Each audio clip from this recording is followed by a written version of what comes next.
I'm sweating because of the heat in the room, but I'm also sweating because I'm like, dude, that guy. Okay, That was fucking epic. Are I you- gotta high five you for that. Love it. You're still- I gotta fucking double, triple that. You're Fucking, recording? Are you recording? it's fucking recording. Dude. Fuck the intro, bro. That was- Fuck the intro. Whatever.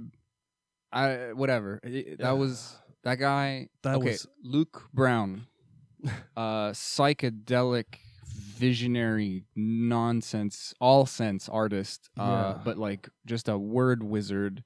Oh my Just god. like we talk about being the universe, being connected to source, being a facet of God, having your faith in yourself and in the synchronicity and the unfolding of the universe, believing things will work out, and that belief making things work out, and the proof of that just being constantly like a reward for that choice that we make. And you know, I nothing, you know, we could talk about the sometimes it doesn't go right, but I still have the good attitude. Fuck all that, man. Fuck all that. It's all good. It's all It's good. all the right thing. Yeah. It's all attitude. It's all gratitude. happening. It's all fucking happening, and we're just riding it, and it's just perfect as it is. Yeah, man. It's just perfect as it is. No matter how we interpret it, the baseline is perfection and love. And you can tap into that fucking field of perfection and love at any time in your life, at any moment. And he just proved it to us. Every moment. Yeah, he had like story upon story about how it all worked out, and he's like he's a beacon, man. His art is a beacon. Like he gets into it.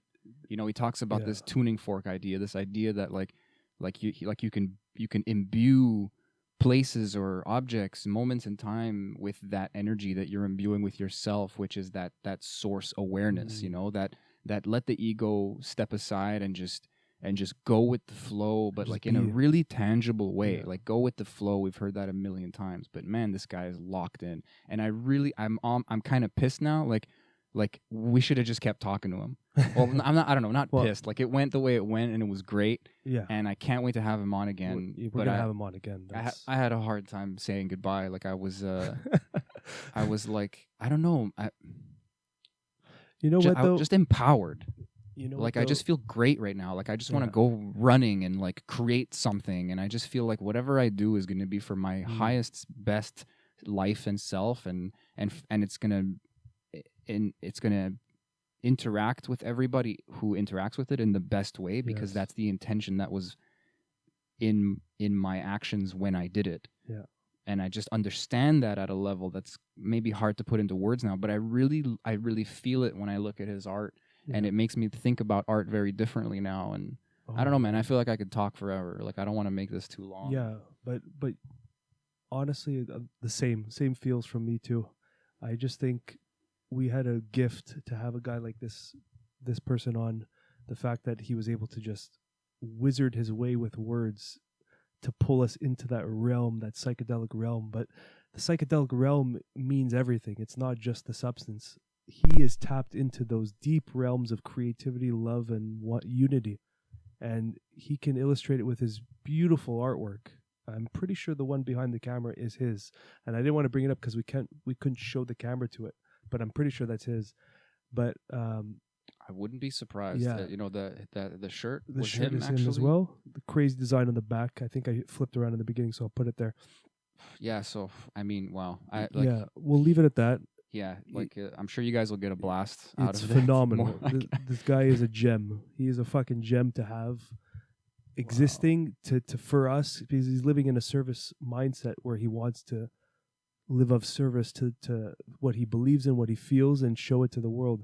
So it's such a gem to have people like him. So wow, we spoke to greatness. That was incredible. That was pure magic. Thank you again, Shashi, for introducing us. Shashi, we love you. We love the shirts. We love the shirts. We love the art. Yeah. And obviously, thank you, Luke. That was fucking mind blowing. Yeah. I'm gonna sleep like a baby tonight because I just feel like I'm in the arms of God. You know, like that really gave me fuel or like I don't know, like it cracked open a perspective that I've been working at. Dude, I almost teared up when he was talking about his ceremony.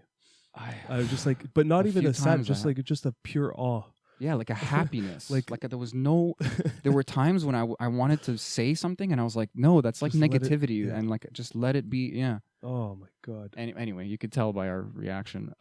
Like, subscribe. Yeah, you know the drill. Hit that button. Say hi to Albert for us. Go look up Luke Brown. Look at his Buddha's gorgeous art. Yeah. And I mean, yeah, we'll put links and things, but yeah, we love you guys, and we hope we're doing what Luke is doing. We hope we're just bringing you we hope we're in some kind of service. We hope we're just doing what we can and what we love, and that's coming out. So that's the intention behind it. That's all she wrote, man. That's all we need to fucking do. That's the truth, Ruth. Fuck it. Truth, Ruth.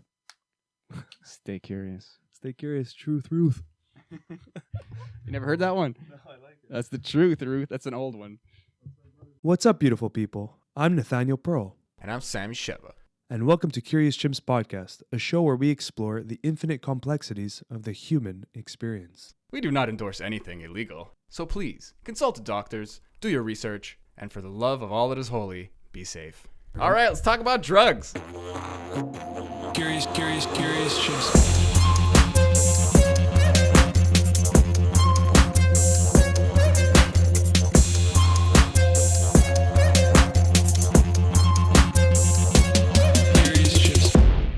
So everything's good? We're going? We're good. We're live. We're live-ish. We're not live. Yeah. Great. Good to meet you both. Yeah, likewise, man. Great to meet you, brother. Thank you for doing this. All right. Yeah. I'm usually not up and active at this hour, so might take a little bit of time for the full spectrum of my personality to kick in. I always feel like I'm booting up, and it honestly will take me a couple hours to really be like at 100%. Yeah, because funnily enough, I had set my alarm based on my assumption that it was 12 hours difference, but it was actually an hour earlier. And for some reason, I just like booted up like an hour early out of bed, and I was like, oh, I guess I'm up. And then I was like, let me just double check the time here. I was like, oh, well, that worked out. We get tripped up so many times. Like I don't know why it's so difficult. I don't know why it's so hard to comprehend. It's just an extra step, but it's like it messes with us so hard. Yeah. Okay. Yes. Well, the future's looking bright here. Can you see us? Can you see us well from this camera angle?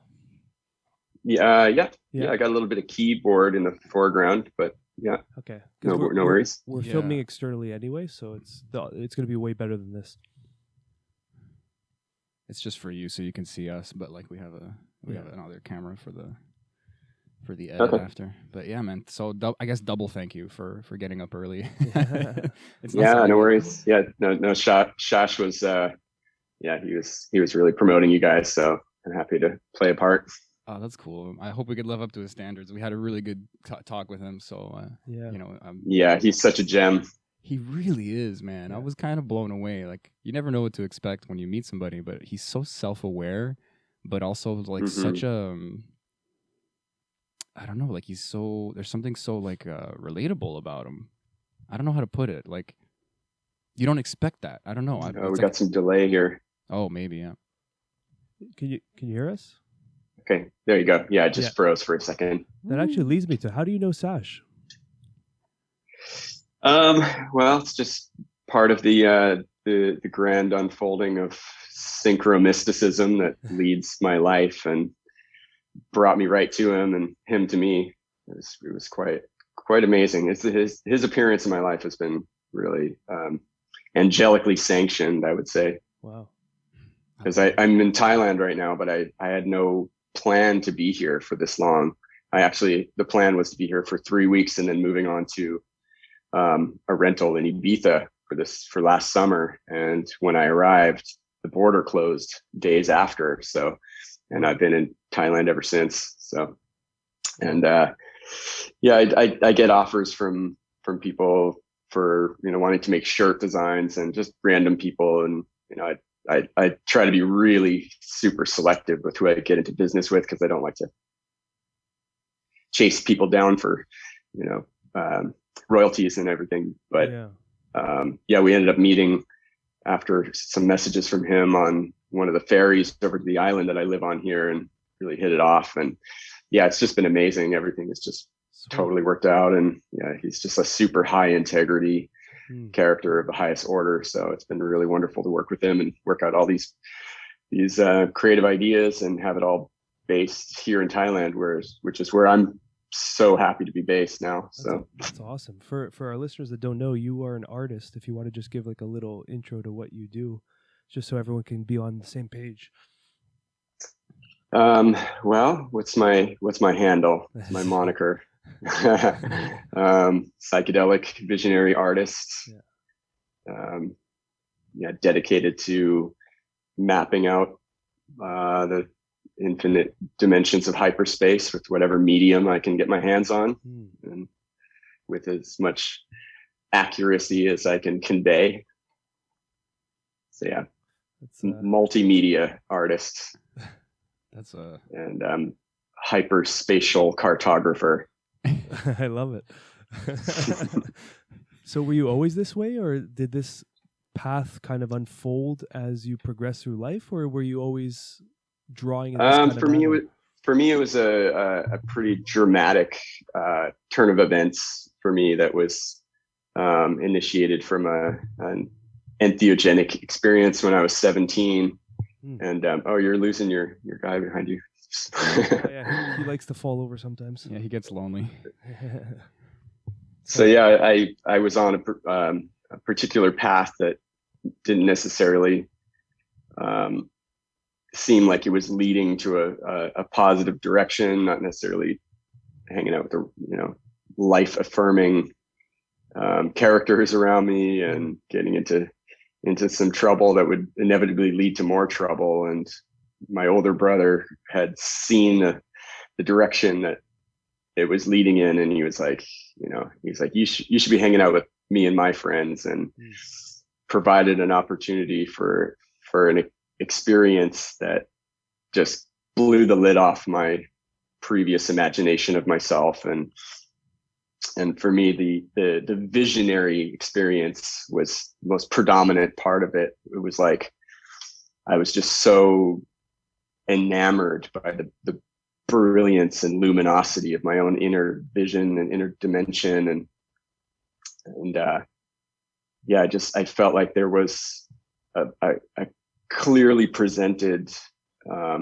purpose and mission was kind of visually presented to me, that I was to be an artist, and that I needed to just put everything I had into making art, and that if I did so, then there was a golden road ahead of me, and to just trust in that. And so I had a blank sketchbook that night, and I didn't, I would do little doodles in my geography books in high school, or math books, or just do like little vignettes in the corners of homework, but I never really considered myself an artist or dedicated myself to making a work of art. And that night I just I had such a the hallucinogenic experience was dictating the direction of where the pencil wanted to go. And as I was drawing, each pencil mark would kind of fractal open into another dimension. And so I was trying to like catch up with the speed of the unfurling of this like fractal phenomena on paper. Wow. And to me, it was just such a magical act, not only in the moment, but the following day, having something to look at that affirmed that something significant happened the night before. So I continued with exploring an enthusiasm for this experience, and just started filling up page after page in a sketchbook, and started making art from there. And it was a benchmark moment. It really altered the course of my life, and hasn't really slowed down since. That's wild.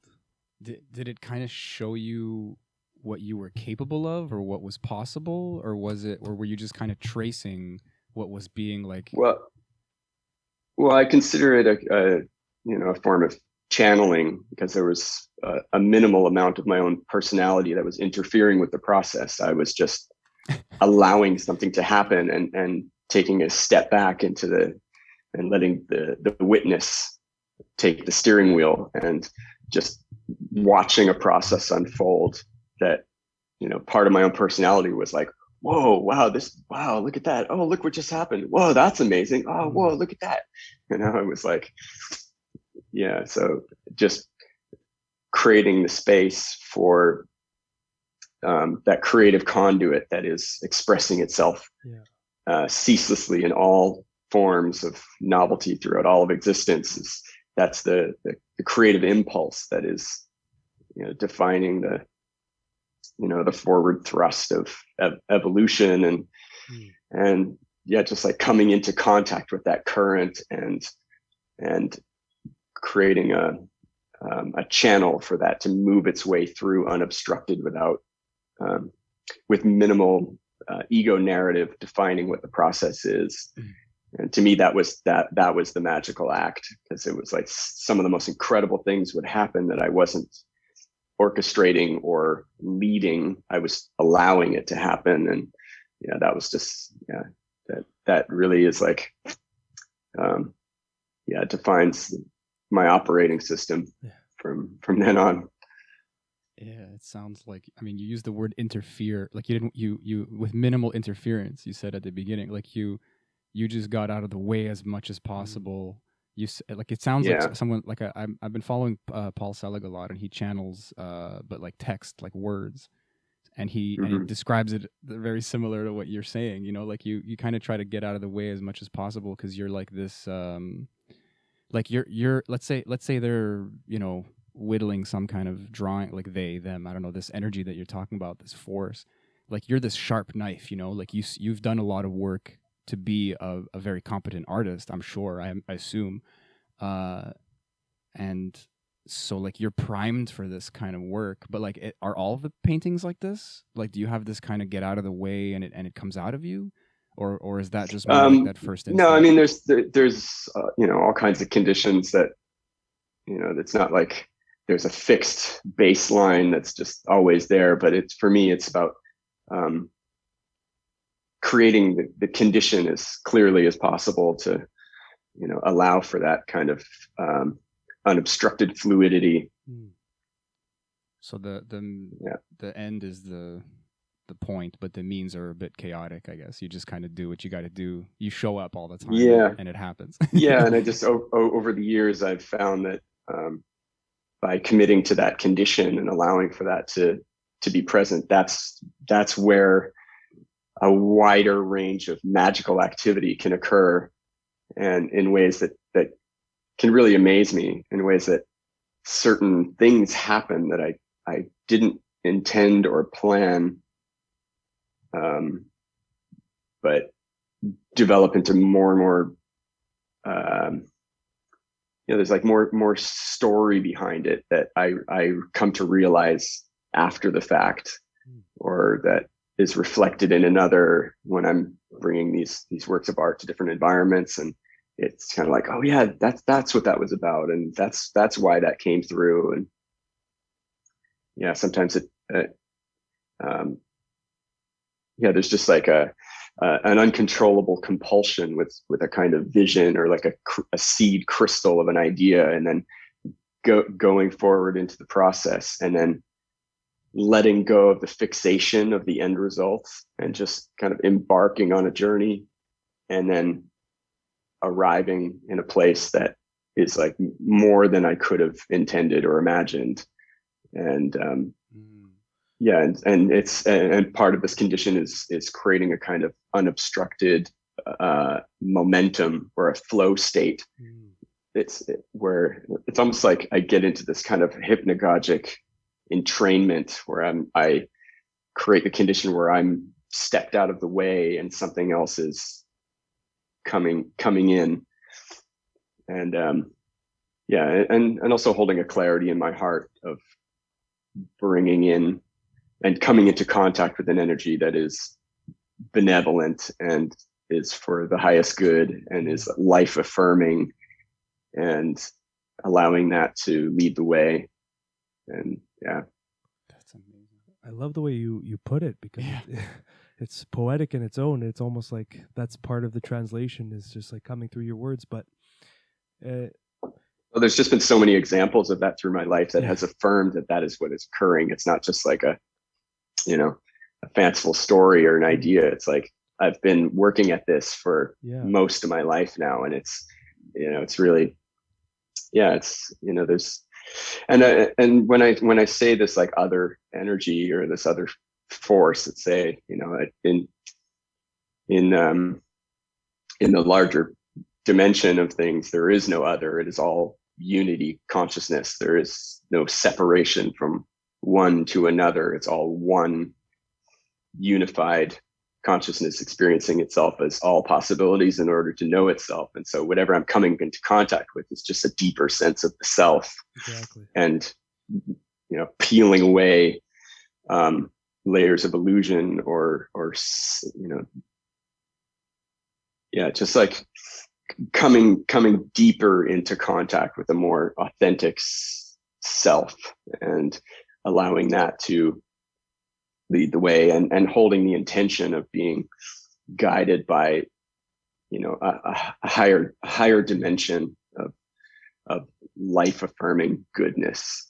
And so that is infused into the creative act for me.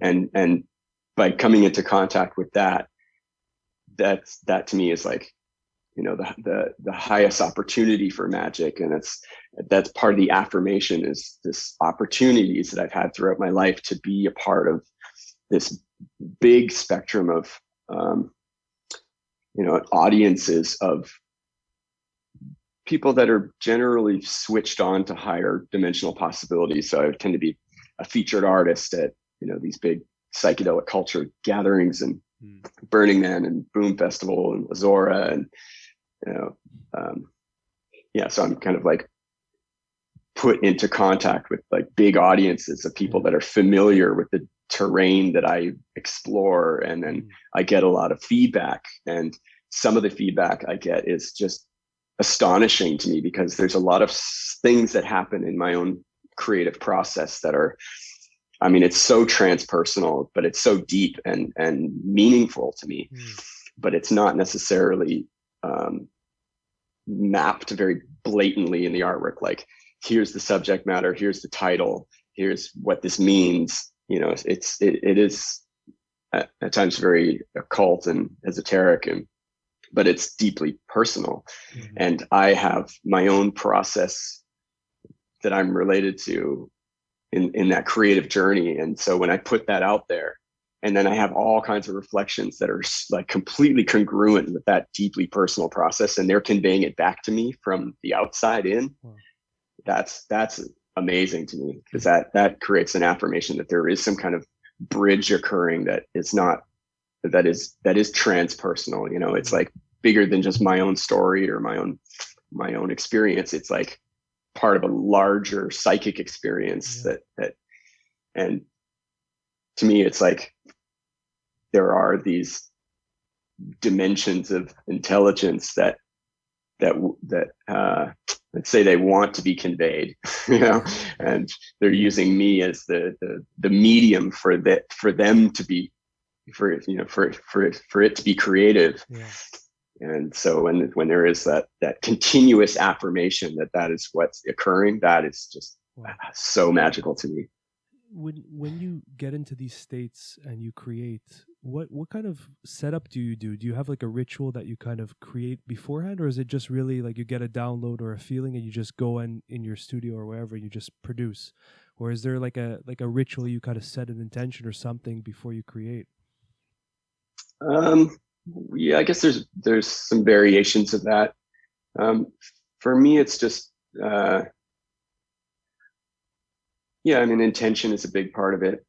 I do have practices that I apply in my life that just keep my nervous system finely tuned, and that's just been part of the fine print of this assignment is to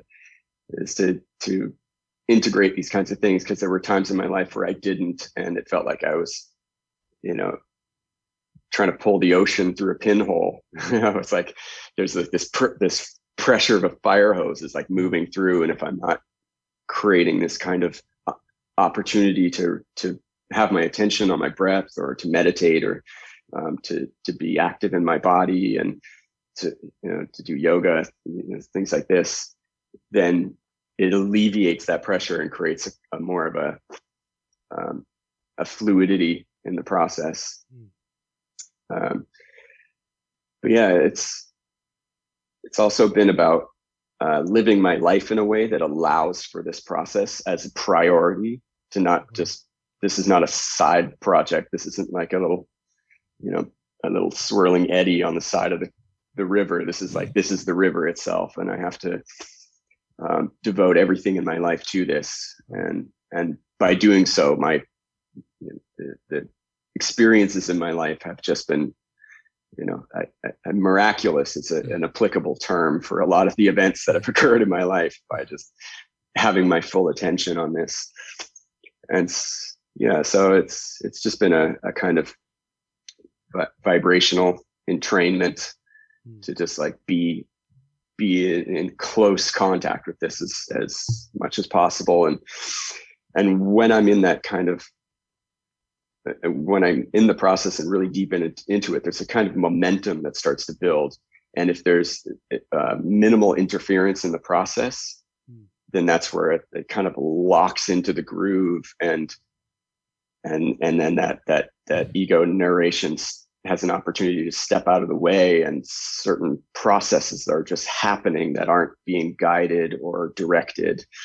And I felt that I've learned more in my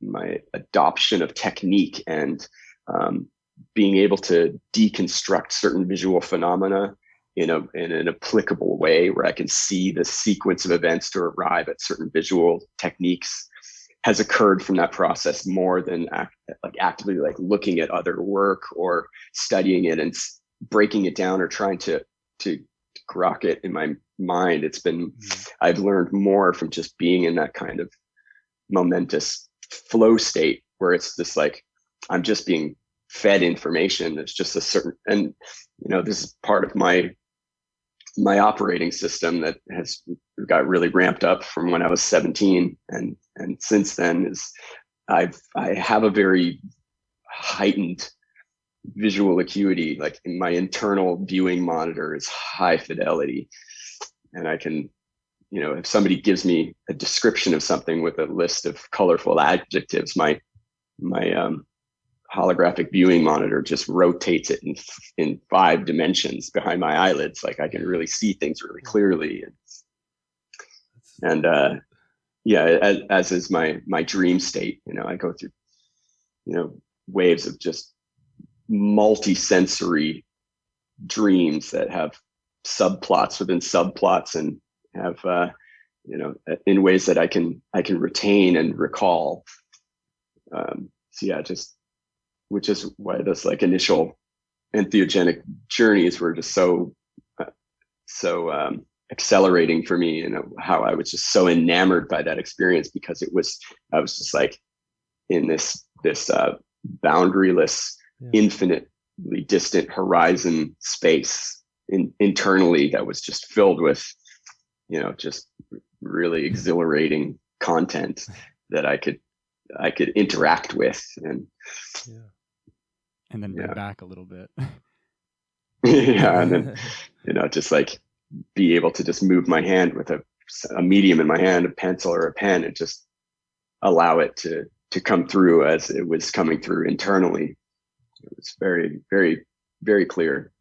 That's so cool. You sound like, it sounds like you have this gift, like this, like you're talking about this architectural level mind's eye, and like going into these psychedelic spaces is just like, for someone like you like, you see further, or you see more. You might see, like, you might just have this vividness. Like I was actually about to ask you about dreams, and then you brought it up as I was thinking about it. It was this perfect little blip moment. And it's like, because I used to love lucid dreaming, and a problem for me, or I mean, I don't know if I'd label it a problem, but I don't have I have a mind's eye. Some people don't. I don't know if you ever heard of that. Some people they don't have a visual.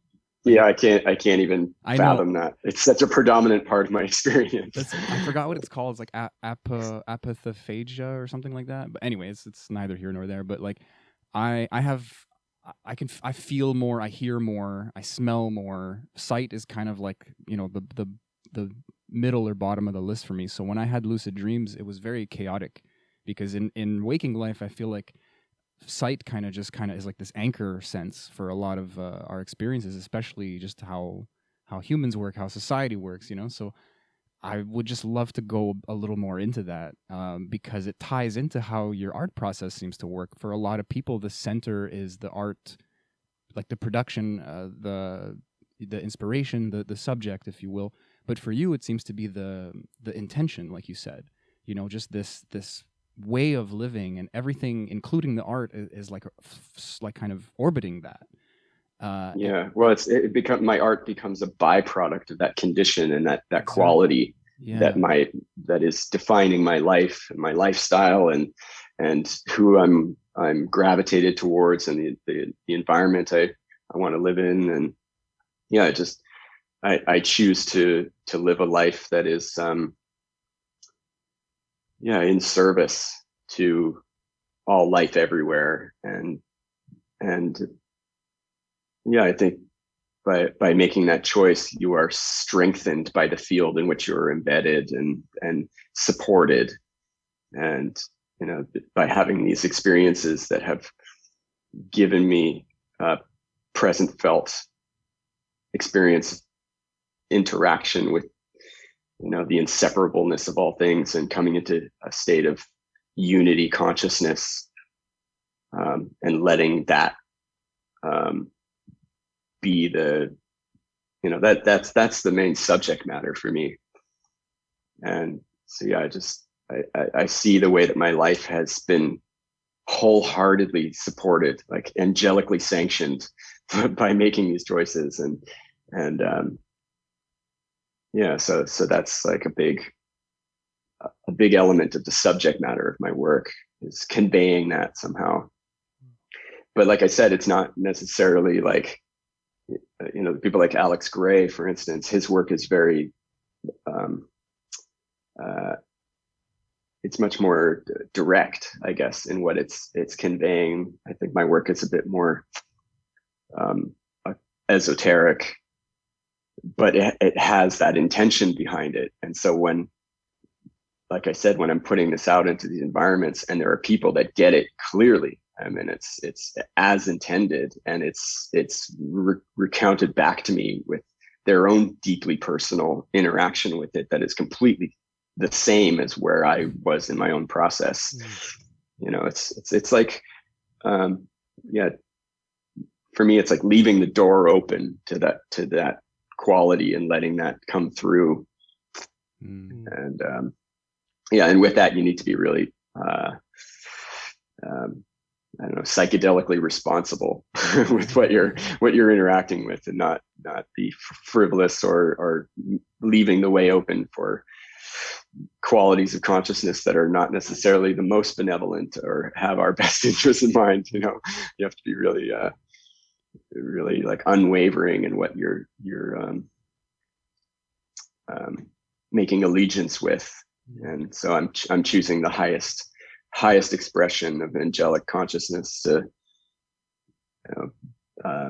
be the subject matter, and the intention to be beneficial and to support life and to uplift and create a space of vibrancy and life and alignment and purpose. And because that's such defining elements of my own life. And so my art is a byproduct of those elements. And so I feel like by having these experiences, it's now my responsibility to bring that through. And so I found that there is an affirmation behind that by making that commitment to that that dimension of vibratory expression, I am strengthened and I'm supported, and my life unfolds in a way that is harmonious. And you make it sound like a duty, you know, like Yeah, it does feel like that. Yeah, there's been a lot of I mean, I've been working with plant medicines for, good, you know, I don't know, 18 years of my life, and that's been an incredible life affirming catalyst for me. And there have been a lot of moments in those spaces where there has been this reiteration of duty or an assignment that has been granted to me that I have to be dedicated to. And if I do so, then all is well. I'm strengthened. I'm aligned. I am at peace. I am supported. I'm abundant. And if I squander that, then that can be taken away. And so, I have to really be, keep my intention there. It's I mean, I'm bringing it back to dreams again. Like everyone I talk to, I'm meeting more and more people like you who are kind of just living by a truth. I don't want to use this word, but I can't think of a better one. Like almost blindly, like with faith or trust. Like you don't know how it's going to work out, but it keeps. Well, that's working it. That's out. what you've got on your shirt there. the faith and trust. Yeah, it's right there. It's true. Yeah. It's well, so much of my experience has reaffirmed that continuously, that just, it's like faking it till you make it. You just, by just holding that, that frequency in my own imagination of myself, then the world affirms it in experience. It sounds like magic. You're that's exactly what it is. Yeah. Well, it's like you're just riding the wave and you're not sure where it's heading, but you're just trusting that it has a destination in a sense, and then it just kind of unfolds in front of you as you go with that intention of that openness to see where it's going to go. And then it's like there's like that quote, it's like once you know the path unfolds in front of you or something like that. I forgot the exact quote, but it's like a path just shows itself as you're on the path.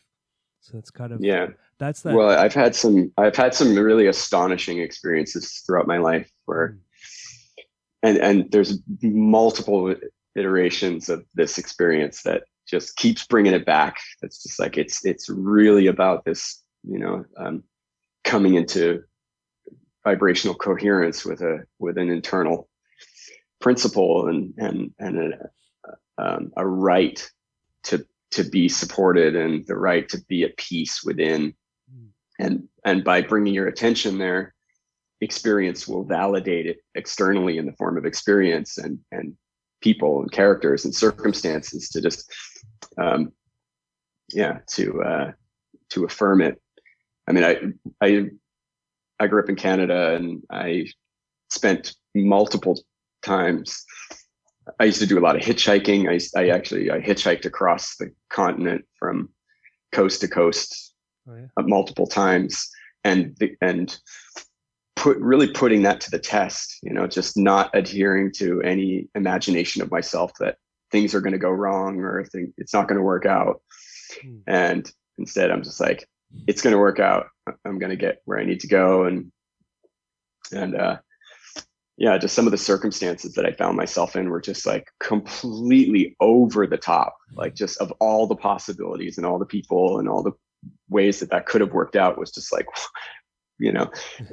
situations that could go really wrong in my life. I've had experiences where I'm just like, just curling my toes on the precipice of a potentially bad situation.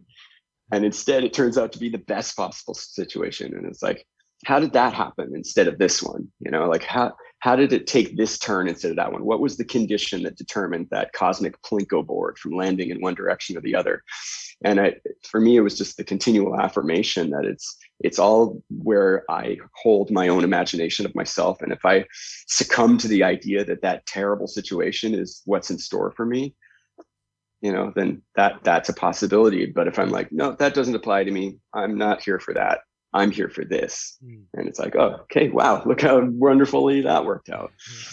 And I had an experience in one of those hitchhiking trips that really just like had driven it home in a way that like really it it became a continual reference point in my heart of that. And I was hitchhiking from Vancouver to Nelson, and I was pretty overly confident about how everything just magically works out, and I'm just in complete unwavering alignment with the flow of synchronous perfection. So yeah, it's okay. I'll make it there by dinner time. It's all good. You know, I had like a light shirt on and a backpack, and on the journey, I ended up somewhere in a really high elevation, and it was getting really late. It was dark, no cars around, getting dangerously cold.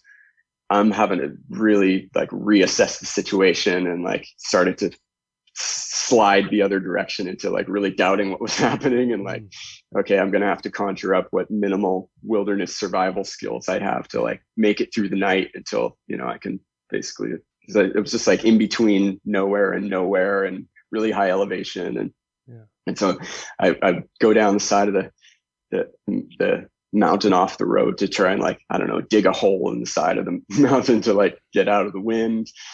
Wow. I was going through this frustration and you know, all these different phases of this, of like, oh, you know, okay, this is not a good situation. And then eventually I had no choice but to just go deep inside and just consult with that highest intelligence that is orchestrating all of this. And I just, you know, I let go of all of that investment in like negative emotional output and just like consulted with that space. And I was like, okay, you know, I accept, I allow this circumstance is absolutely perfect as it is. And I thank you for my life and for this opportunity, for all that I've experienced thus far. And if this is what's in store for me, then I accept. And I just like, and by swinging the pendulum in that direction, it just started to swing further and further in until I was just like, just engulfed in this you know, a cocoon of gratitude was just like enfolding everything, and I was just no longer concerned with the circumstance. I was just like, gratefully present in the moment. And then I heard some, and before this process, I was like going up and down to the road to get, you know, because I think a car is coming and then it's gone. I'm like, okay, got to go back down. It's like, what do I do? Do I stay down there? Do I stay on the road? What do I do? That was part of the frustration. And then after just invoking this condition, there was like a audio hallucination on the road that brought me up to the road just in time for this truck to pull around. And it was one of my friends from Ontario that I went to college with that's driving through mountains in the night. And he sees me and he's like, slams on the brakes, like, what are you doing here? And it's like 10 minutes down the road, I'm sitting by a fire, eating roast vegetables and drinking whiskey wrapped in a wool blanket and just like reminiscing of our time in Ontario. And it's like, of all the possibilities, this is where it ends up. And to me, that was like so much a byproduct of that condition that I allowed in, that opened the way for this other channel to occur in the quantum probability matrix. That I may have missed that opportunity if my attention was in this alternate direction of frustration and anger. Yeah. It was like, no, by just like bringing it back to a place of heart-mind coherence, the quantum probability opened up to the highest possible outcome, because it was vibrationally aligned with my own highest possible outcome. Yes. And so for me, that was just like, wow, there it is. That's what it's about. That's where my attention needs to be, and that I don't need to invest energy in anything but the highest possibility. Oh, wow. So it comes down to that choice of which path you want to take in the moment. And you could have went down that fear pendulum that you were talking about, swinging the opposite direction, and you would have missed that synchronicity that was there and that was happening. It's just that you aligned with it as it was occurring, but you could have very well aligned in the other direction too. And it's really comes down to the personal choice that we all have. And that's the beautiful part of it, is that when you do take these choices out of love and gratitude, things just line up, man. These synchronicities happen so often. I can't recall a specific moment, but it happens so many times when I just change my alignment and my mindset. All of a sudden things just become so much more effortless and connected. And it's just, like that's the truth. You know, that's your personal truth Yeah. you're aligning to. It's amazing. Yeah, and I've come to understand that the world is not as solid as we think it is, and that, you know, we're not as fixed by a sequence of causality as we think we are. It's like every possibility in intelligent infinity is all simultaneously occurring in an ever present now, and it's just like, where is the compass pointing? You know, like, Yes. and so many variations of this, and I have put that to the test, and so it's the most magical aspect of this creative journey for me is the opportunity to be dedicated to that and not be bound or constrained by, you know, an imagination of self that is not authentic, and by just like giving it 100%, you know, just allowing my life to be malleable in a way that can just move with the current as much as possible, is where that revelation is fully and completely presented. And yeah, so and that's really what is infused in my art, you know, more than just like hyper trippy eye candy. You know, it's like it's representing that dimension of possibilities, and yeah, so something that I've been really inspired by. I got into understanding kinesiology and how one is strengthened by concepts and ideas and statements and things that are life affirming, and that which is which is spiritually beneficial. You are like strengthened by that, and by moving in that direction, like you're physically strengthened by it. And when you're in the presence of that which is detrimental to your own spiritual growth, your body is weakened by that. And how there's these examples of how that works, that and this has been tested in thousands of test cases. Say you have an auditorium of 1,000 people, and you do this in every city on a tour. Say you have 1,000 people in the audience, and you muscle test every single person in the audience when you have 2 envelopes being held up to the audience. No one in the audience knows what's in these envelopes, but if you hold one of them up, every single person in the audience will go weak. You hold the next envelope up, every single person will go strong. And then you open the envelopes, and one of them has MSG in it. The other envelope has vitamin C. And so it's just the acknowledgement of its presence in the moment. The body responds positively or negatively. And so that same concept can be applied to anything, like that which is like life affirming and beneficial, or that which is detrimental and devolving. And so I've chosen to apply that to art, and that the intention behind a creative act can either be life affirming or it can be detrimental. And that applies to music as well. There's certain like frequency ranges that can be damaging, or certain like lyrical content or like things that can basically like impact you negatively, whether or not you're conscious of it or not. And like a prime example is I don't know if you ever heard of Stendhal syndrome. It's a term, a psychological term for being in the presence of creative acts, whether it be music or painting, that somehow bypasses the conscious mind and triggers a kind of exalted ecstasis. And so a prime example is the Sistine Chapel. And according to kinesiology, Michelangelo, at the later part of his life, calibrated at a really high level of consciousness. Like he had this, spiritual revelation that was really, on a really high level. And so the works of art that he created were a byproduct of that quality of consciousness.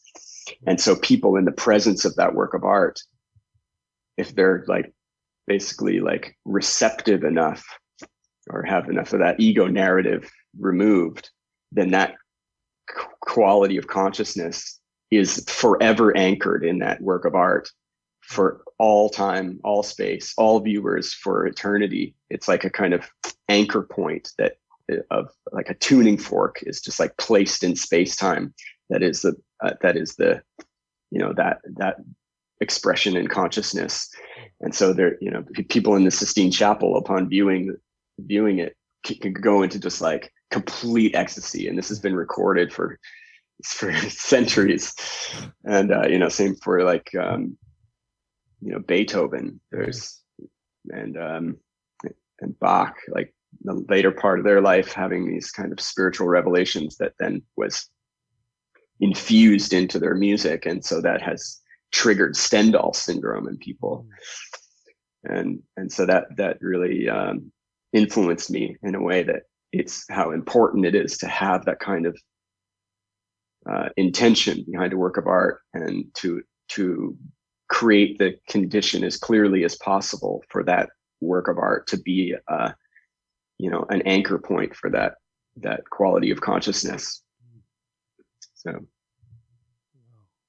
you're blowing my mind. You're influencing me. Well, I'm in the mind-blowing business. But, so that's what you meant before when you said you have this kind of like 5D like visualization of something, like in your I don't know what to call it. I said the mind's eye before, but like when you're making a piece of art, whatever, like you have this inspiration, but you're thinking of what you're infusing it with. You're thinking of that tuning fork of what you're creating in space and time, like for the experience of the person who's going to see the art on these kind of like spiritual levels, like you're like it's like a vitamin versus the MSG. Yeah, it's like a time release multivitamin. Yeah. Yeah. So it's like you're wow, oh my God, my brain is dancing. The possibilities are endless. Like you're giving someone. This is really cool. Like the fact is that it's working too, because so many other artists are going to say like I create something and they don't have these things in mind, and they have this physical level of art that's created, and then they go that's released out into the world, and then the people watching the piece of art are going to give me things that I didn't think of, and then they allow that. That's their process, that's their journey. But you're doing the opposite. People are coming back to you saying, man, I'm looking at this piece of art and I'm feeling this. And then you said earlier that's what you intended. So you're and sometimes it's so specific. It's not just like a vague, broad kind of thing that they're sharing with me. It's like really finely tuned, like pinpointed to something that's so synonymous with my own process that I would know. And they're like, yeah, it triggered this, and I like had this experience, and it made me think of this, and like this was my process with this work of art, and I just want to let you know that like, I had this experience. And I'm like, yeah, that's pretty much exactly what I experienced when I was creating it. Wow. But it's just that, it's like a work of art. It's just like some hyper trippy, like tryptamine avatar being, that's like, but somehow, like so many people are conveying that to me, where I'm just like, yep, that's spot on. That's it. So yeah, that just like gives me an affirmation that there is, a higher octave of intelligence that is using me as the paintbrush to convey itself. It's fractal. You're painting, but you're the painting, and you're the paintbrush, and you're using the paintbrush. Yeah, because there's so many times in that process when because I'm just like, I'm so dedicated to this. This is like the number one priority, and all other things when I get into that space just end up having to just be like pushed to the periphery. And I'm in that flow state. There are things that are just occurring where I'm just like, whoa, I'm just like, wow, that just happened. And like, whoa, look at that, just things that are just unfolding that I'm not like, I'm seeing this. Okay. I got to make that now. I need to put this idea in there. Instead, I'm just like, it's just happening. And then I arrive at something. I'm like, oh wow, cool, look at that.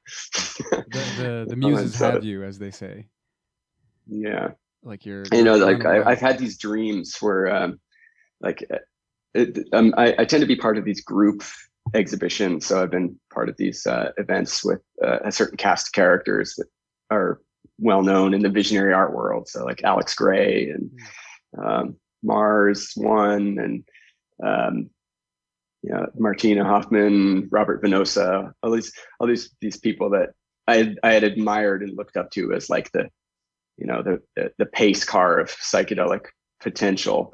And so it's been really wonderful to be brought into the fold and integrated amongst their ranks. And so we may not communicate with each other as often as I'd like, but like I have a dream, and it's just like so vivid with multisensory intensity. I'm just like, as I'm emerging out of sleep in the dream, I'll just like sketch it out, put it together, devote the next like couple months to making a painting, because I've got an exhibition coming up that's going to be part of one of these group exhibitions, and then I'll title it something, and then bring it. And like one of these occasions, I had this. They positioned me in the gallery right next to Martina Hoffman, and my dream painting was almost the identical composition to hers. Like you could Photoshop them on top of each other. And it was like the position of all the parts like lined up perfectly. But then the title of it was identical to another artist that was in the same exhibition. So things like that are just that's really fascinating to me. It's just like, it's a whole other hyperdimensional dynamic going on, and a kind of like, this vision in a dream that's like, make this, do this exactly like this. I'm like, okay, it's got to be like this. Wow. And then I'm like, I don't know why I'm doing this painting. It's just came through like this, and I thought it was super cool, and and then just happened to be positioned in the gallery right next to the painting, and then people were like, were you two in contact? Did you like not give consciously, check in with each other before making these paintings? Like, what's going on here? And I'm like, no, that's how it plays out. You're like in some cosmic group text, and like there's some yeah, exactly. But that must be such a confirmation for you on your path to have these kind of moments where your paintings are lined up, and it's just like, it's like an aha moment. It's like, yes, like you tapped into that source. Oh, yeah, kind of cut we off. just lost you. Oh, sorry. Where did I go? We can still hear you though. Yeah. Just, okay. Yeah, sorry. Somebody chimed in, and I just get rid of the message there. Yeah. All right, cool. Yeah, so that must be so. I don't even know what kind of words to use for this, but it just must be such an incredible feeling, like a proof. But even though the proof is not really needed anymore, it's still kind of. It's like, no, I mean the proof has just infused itself into my core operating system. Yeah. It's not even like I have to like grasp for continual affirmation. It's like, it's just the foundation of my being is informed by all of this, and so it's still kind of exciting. Yeah, it is. I mean, there's just a quality of synchronicity that occurs in my life that to me is just like so mind blowing, and like it continually surprises me, but then it shouldn't, because it's just such an occurrence throughout my life. Yeah. And it's just funny to me when those synchronicities are so glaringly obvious and so apparent and so deeply personal, and I'm just like, wow, did you see that? And like people around me are just like, huh?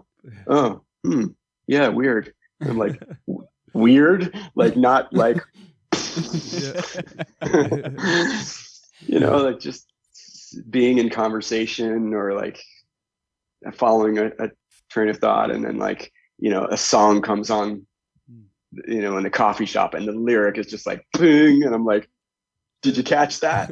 Like that was just like right on time. Yeah. And for me, those kinds of things are that's just the byproduct of being in that heart-mind coherence. That's just the natural state of things when you are in that alignment. That's how everything in biological expression and cosmological expression. That's how everything is naturally occurring. And it's that ego narrative that dislodges us from that unfurling of fractal perfection and symbiosis with itself. Yes. Is, you know, it's occurring always and all time in the ever-present self-existing now.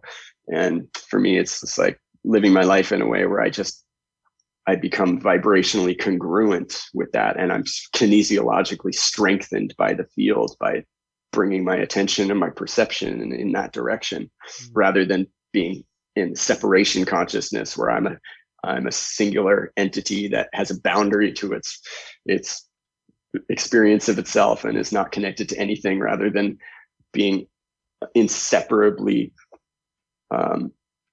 quantumous with this quantum eternity. You know, it's like, and by having my imagination of myself pointed in that direction, I have these series of events and synchronicities and just unfurling magic as commonplace. And you know, and then it's just all perception. You know, it's like unity consciousness and separation consciousness. This is like I see the effects of separation consciousness, and I see the effects of unity consciousness, and unity consciousness is way more fun. So I'm just gonna like keep going there. A daily practice to bring my attention there and treat my art as a spiritual discipline that expresses that. You got a way with words, man. I got It's part of it. It's part of this whole thing. It's just you make it sound like it's wizardry. It's like God is dreaming a guy who's making art, and you're aware of that. Well, essentially, yeah, that's exactly what's happening. You know, and I'm dreaming up the version of you that is experiencing itself through me in this moment. You know, it's like and all of that back and forth forever. It's like unity experiencing itself as every possibility that it could exist in order to know itself. Yeah. And you know, and then it's like bringing our attention there and having our eyes open to that, and then having life experience just shuffle and shift to accommodate, to reflect that, to accommodate. I have a question. I don't know how off topic this veers, but I'm just wondering, when you go into a plant medicine ceremony, whatever plant medicine it is, I'm sure you've done ayahuasca, you speak about plant medicine. What is an experience like that for you? Is it, as you enter, it's like the students going back to school and you're just etching the design in your mind or you're familiar with what you're seeing? Is it like realms that you've tapped into so many times, both in and out of plant medicine experiences, that it's like there's no difference between the two states? Or is it like you're encountering new landscapes each time you go into ceremony? I mean, for me, it's like an opportunity for a 40,000 foot view. That's just not, just that cone of experience that's funneling down to different densities, and bringing the attention out of that pinpointed focus of my own personal life and experience, and being able to expand outwards to see a larger interplay of dynamics that are happening interdimensionally in a way. My initial foray into those plant medicine dimensions was really, so immense and so life-changing, because it happened at a time when I was going through some really intense repetitive stress, kind of a carpal tunnel effect from having tattooed for years and years, and it was like had just like progressed to this point where I had no choice but to stop tattooing, but I also had to go through some like deep therapy to be able to just get back to my own artwork, and even holding a pencil was challenging. And so it triggered a real like existential despair that I was kind of like a dam had broken of existential despair. And this was like during my Saturn return. So it was like, just a huge exclamation mark on that experience was having to be addressed. And I had some experience before with some chronic pain that was with a back injury from skateboarding, and to have the opportunity to like really go in there and like address something deeper. And so years later, when I had this repetitive stress, I was like, okay, maybe it's time to like really peel the curtain back and like really take a look at this, even though it just scared the shit out of me to have to like really look at this stuff, because there was so much distortion and fear around it. Like the idea of my personal creative expression being compromised, and that I may not be able to fulfill my duty or my purpose was like something that I didn't even want to consider or look at. And so I had this opportunity to do a plant medicine ceremony, and I had to go through the valley of the shadow of death. Pretty much, I had to just like trudge through the brambles and have to, I had all of it come up, all of those, the worst case scenarios rear their ugly heads, and just like caricatures of my own personal unprocessed shadow material, like taunting me over it. It was like really like a crazy journey. And, and it came back to like the experience when I was hitchhiking, where it was like, I don't have to, succumb to any of this. It's not real. Like infinite love is the only truth. That all of this is illusion. And as soon as that realization happened, it was like another pendulum where it's just like, oh yeah, infinite love is the only truth. Everything else is illusion. And it was just like, and then that initiated this journey of just like surrendering it all. It's just like, I give up. I can't fight anything. I'm not here to resist or to fight. And everything that I'm holding on to, I can just freely let it go. And there's nothing that source will not receive. And it was just like, I surrender, and just like completely let my vice-like grip, that white knuckle grip, just like dropped.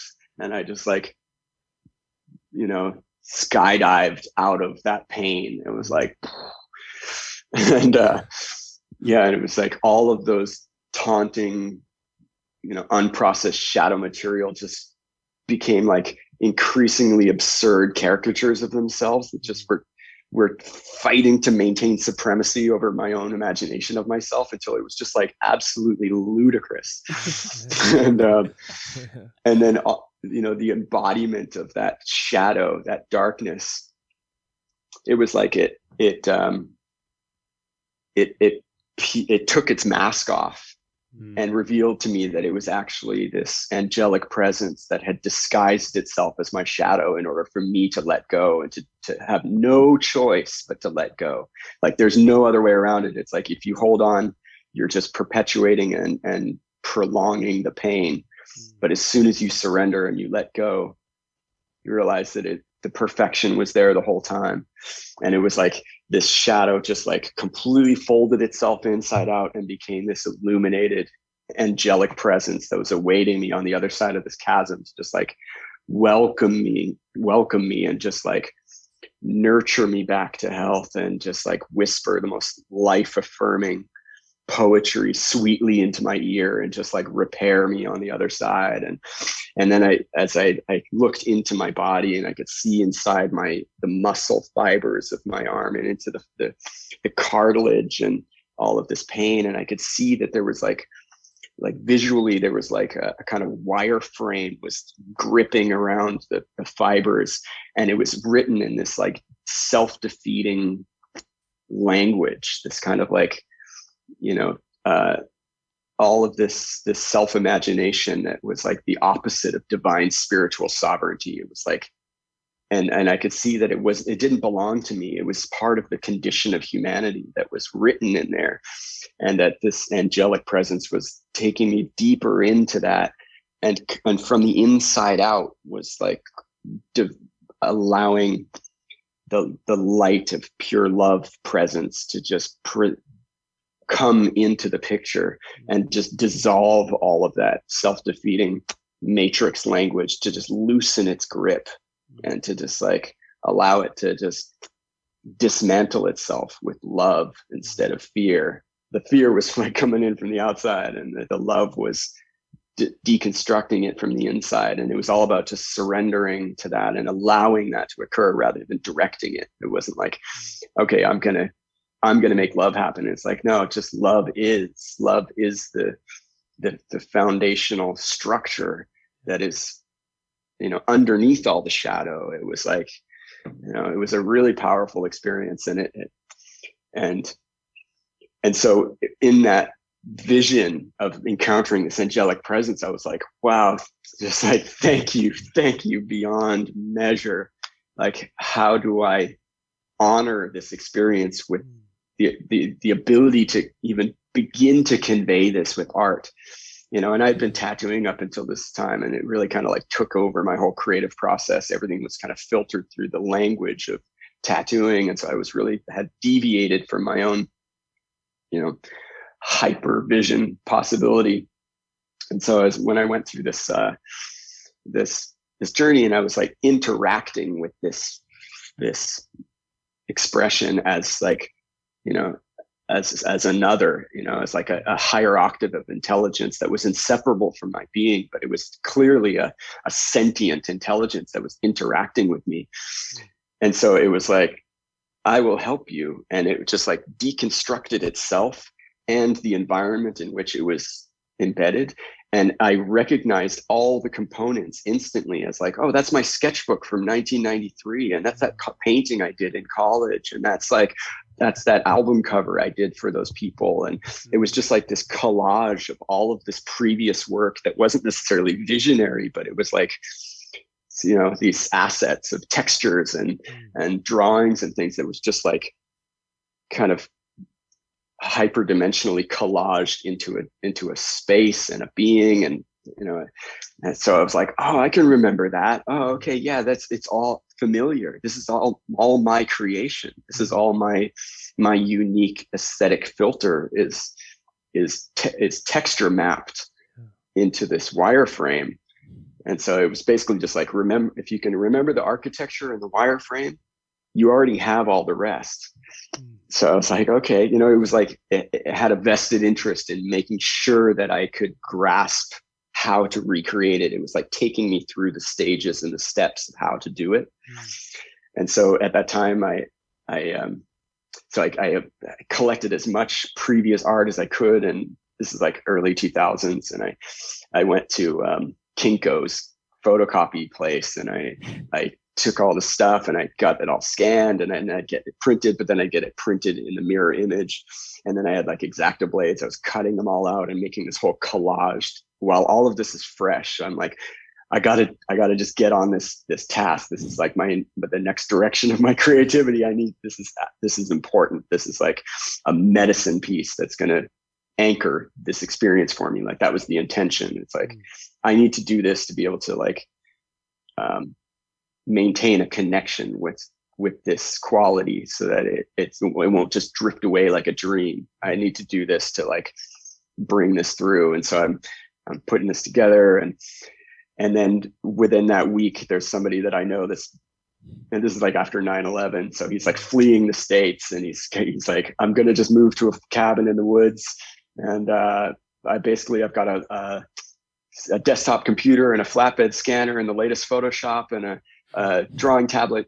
Would this be of use to you? Is this like something that you would want to use? And I'm like, yes, that would be so helpful. And so I already had all these components that was part of this process. And then I just like channeled Photoshop, like how to use Photoshop. And I had some friends that were consulting me on the process, but it basically created this opportunity to make a work of art that was like, not just kind of leaning in the direction of implying this kind of experience. It was like a snapshot. It like captured it with the most like accuracy that I could have ever imagined I was capable of. And so that became part of my rehabilitation as an artist, and reaffirming the duty and the purpose of where I was meant to go with my work. And so I created this series of work from that time. And then because of that, I was invited to Boom Festival, and that's where I met Alex Gray. And so we were pretty much the only exhibiting artists at the festival, and became, we got to be really close friends and allies from there. And then from there, it just like, because of my association with that, all of a sudden I was like integrated and invited into this higher threshold of inclusion, into exhibiting with H.R. Giger, and all these people that I had admired for decades were now just like, oh, you're one of us. Yeah, come along. Like, here, be interviewed for this magazine, or here, we're going to be part of this podcast, or here, you're going to be part of this exhibition. It's just like everything just like unfurled at like an avalanche pace from there. And so that to me was like, by going through the deepest cathartic transformational process and just surrendering all of that pain to source, everything just like completely rearranged in the quantum field to reflect that new imagination of self. And it just like, oh, now this is your life now. Like you've graduated from all of that self-imposed illusion. Now this is what's in store for you. And it was just like, oh yeah, there it is. It was like I was saved by this medicine and yeah, it was really just like going into the root of that transpersonal pain, because it wasn't my pain. It had minimal to do with my own lifetime or the upbringing from my parents, my family, who were very supportive and very open-hearted. It had like minimal conditioning to undo. It was something way deeper. It was something that was like in the collective of humanity that had just given up its own spiritual sovereignty to an external other, and invested in unworthiness, and that we need some kind of intermediary between ourselves and source, rather than recognizing the inseparability of self from source. And so yeah, as soon as that revelation occurred in that entheogenic space, yeah, my life just like completely alternated to something entirely different that was like kinesiologically supported. I was like, all right, this is what I'm dedicated to. This is where all my attention needs to be. And yeah, and so there was a kind of reinforced duty that, because my inner holographic viewing monitor was so precise, and I was able to convey this kind of entheogenic space with such precision, that it was like, this is part of my service, because so many people have this kind of experience, but they don't have any grasp on the linguistic lexicon to even like begin to convey it, let alone a creative expression that even comes close to conveying it to another. So it's up to me to do that, because it's like really clearly presented that that's what is my skill in this life. And that's like, and there's an affirmation that happens for a lot of people, because they're just like, wow, like I had an experience that was so transformational to the core, and you just mapped it out exactly as I experienced it. And so thank you for doing that, because I don't have that. So you are the version of me that did that, so that I don't have to. And I've had that a lot. And I've had that for myself as well. There's been experiences that I've had that I'll give you another story where I was invited to be part of a peyote church meeting with some native people in California. And it was like no messing around ceremony with these native elders, and they're making pulling all the embers of the fire into these thunderbird beings, and all of the protocols are all like really rigid, and they've got these like elaborate exquisite beaded feather fans, and it's just like, yeah, it was a really exquisite ceremony. And I was with a friend of mine, and I got this vision that was so clear. I was like, oh my God, vision is like, if I just spend the next 10 years on this painting, this is pretty much all I'd have to do before I check out of this lifetime. And so I'm like describing everything about it. And, you know, it's got this crystal skull in it, and it's got this calendar in the pyramids and this whole thing. And so sometimes when I get these visions, it's nice to be able to like express them verbally. It's part of my own kind of like personal notebook to just like, so I don't forget it. And then the following days, I was invited to this event in San Francisco for New Year's Eve. And as I got there, there's a friend of mine who's now like one of my closest allies, lifelong friends and artists, who's been part of these group exhibitions and part of the design team for Boom Festival. His name's Carrie Thompson. Absolutely like stellar co-creative dreaming agent character. And this was my initial meeting with him. And the basis of this meeting really defines so much of like what our friendship's about and our level of connection. And so he shows up at the event and he's got this painting and he's just like white as a ghost that's just like dripping. He's got this painting that he's strapped to the top of the van to deliver to the event, and it's still wet oil paint, and it like fell off the van, and you know, the Geary Street underpass and rush hour traffic, and gets to the next traffic light, and somebody dressed like Santa Claus, he's like, hey, I think you dropped something back there. And he's like, does a U-turn, comes back around, his painting's in the middle of the road, and all the traffic's just parting around it like the Red Sea. And so he's like, just arrived with this painting. He's like, oh my God. And so later that night, he like brings me to his studio to show me something that he's working on. And I'm with my friend that was part of this peyote ceremony. He like lifts the fabric off this painting, and it's exactly what I saw in the ceremony. And I'm just like, wow, thank you for doing this so that I don't have to. So you are the version of me that has taken this on. So now I'm freed up to do so much more. I was like, wow, you know, it was like really specific, you know, like a premonition of the painting, but there was so much, you know, like emotional content in what I was seeing that it was like, I had felt like, oh, I have to do that. Yeah. And then once I saw him doing the painting, I was like, oh, what a relief. Yeah, you're relieved. It's so funny because these like all the artists you're naming are like, most artists don't want to hear this, but a lot of your work is very comparable.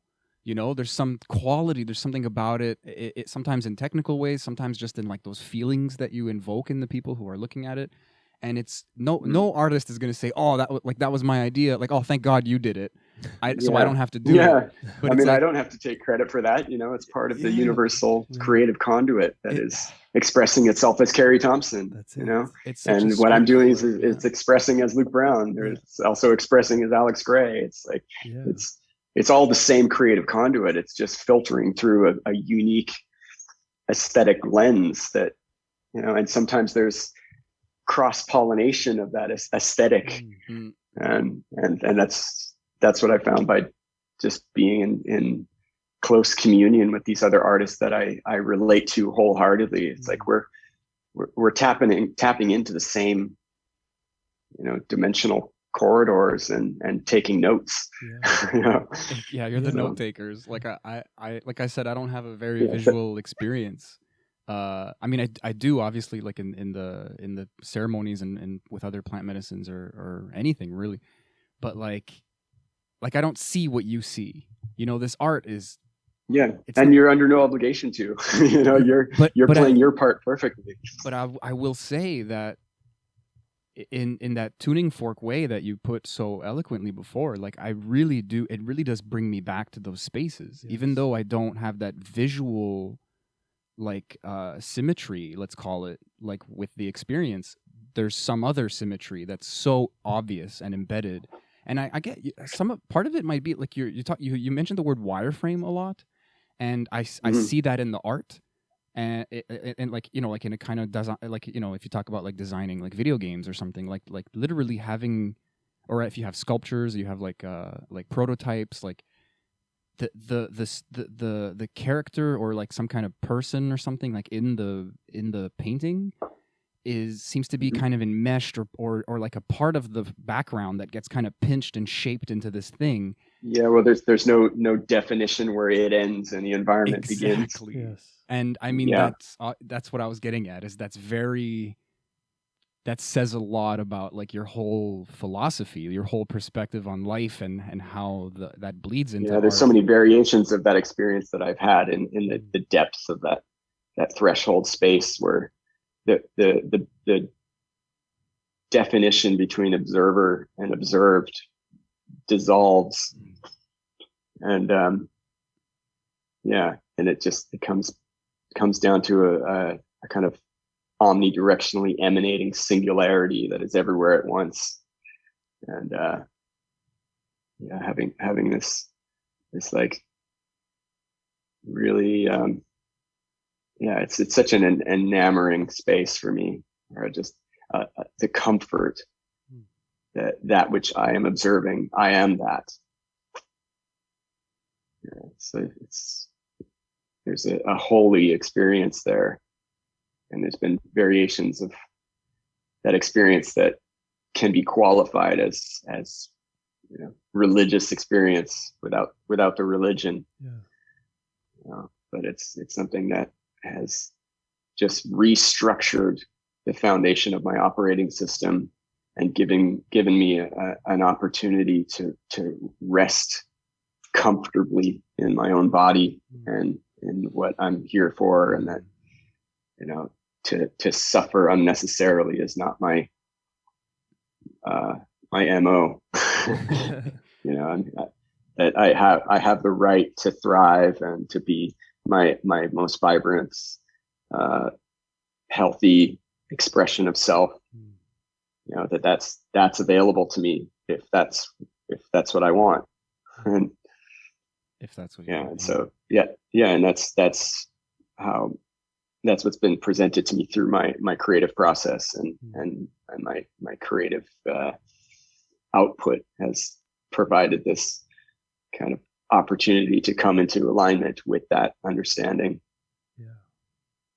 It's so cool. I'm so thankful. I'm so thankful for people like you and all these visionary artists that you named, that we are gifted with this opportunity to see a snapshot of these deep realms, and that just by looking at some of your depictions in your artwork just brings you back to that feeling and that source. It's just such a blessing, and hearing you speak about it, just your words and how connected you are to that source, you bring me back to ceremony, to that space, just by hearing you describe the intricacies of your vision and what came out of it. Is just, the gratitude is just pouring out right now that I came across. Wonderful. Gratitude is an incredible medicine. It is, and, man. Forgiveness, compassion, gratitude are just like one of the most empowering tools we have in our toolbox. And the more that we just bring our attention to those principles, the more strengthened we are kinesiologically, and by doing so, life experience just changes to accommodate, to reflect that back, to reinforce it, because it's the foundation of the fabric of reality. Love is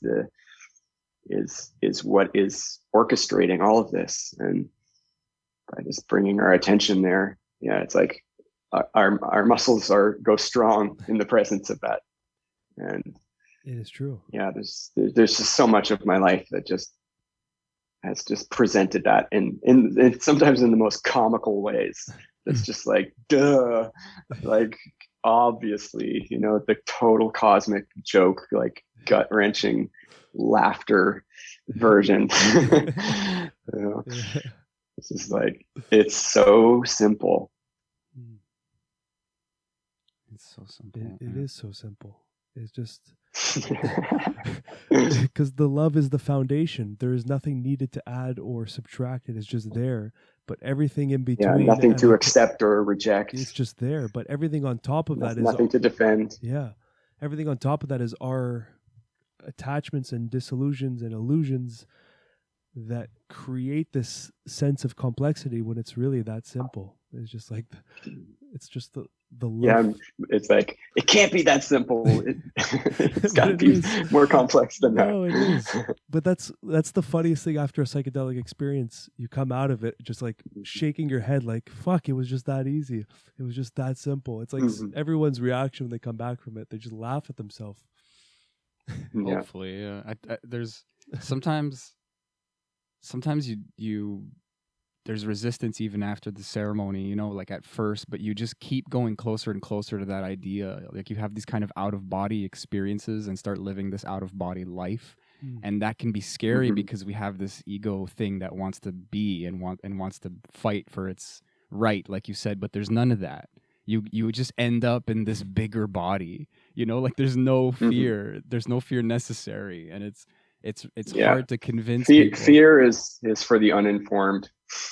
That's yeah, that's perfectly put, man. You like you talked about white knuckling it, and like when you finally let go, there's some like it's the love pours in, man. Yeah, like you fall into something, like something just catches you. You were so afraid, but something just catches you, and you never would have known if you didn't let go. And you'll only find that out unless you let go. Yeah. The only way to find that out is to let go, and to loosen your grip on all of these self-imposed illusions and concepts that no longer serve. You know, but it's like you'll never know that unless you let go. Yeah, man. Wow. And like I can explain that as fancifully as I can, you know, possibly express, but you know, it's all a personal experience that'll get you there. Yeah, I mean, you've done a good job, but in the end, we all words fail. Like once you find your limits, your perceived limits, you know, and everyone in their own moment in their own life just has to, or is lucky enough to have those opportunities, and then to have that information, to not have that ignorance, and to make that choice, to push that pendulum to the other side, and you get sometimes instantly rewarded. Yes. And it's so affirming. It's so gratifying. It's mystical. It's everything that you want life to be. And you're like, oh, this is all the love and the God. And this has been here the whole time. And the only thing that has obscured it is my own illusion and my own, you know, false imagination of self is the only thing that shielded me from knowing that. And all I had to do was just, you know, let go of the adherence to that false imagination of self, and then it just like it was there the entire time, and it's there for every living being on the planet is not exempt from that either. Like, wow, okay, well, I guess, you know, I have a responsibility to do something beneficial with that isn't just, you know, I can't keep that to myself. No. Oh man. Well, listen, brother, this is we hit our time, so I just want to I just want to thank you again. Incredible work. Thank you for the opportunity for that to be expressed through me, and for you to express that through you, so that we can meet in the middle. And you know, I'm so excited about this episode. I just can't wait to listen to it again. Same. Great. And thank you to Sashi for introducing us. This was an honor to have you on, and to hear you, and to see the man behind the artwork. It's truly incredible. All right. Thank you, guys. Wonderful. Take care, brother.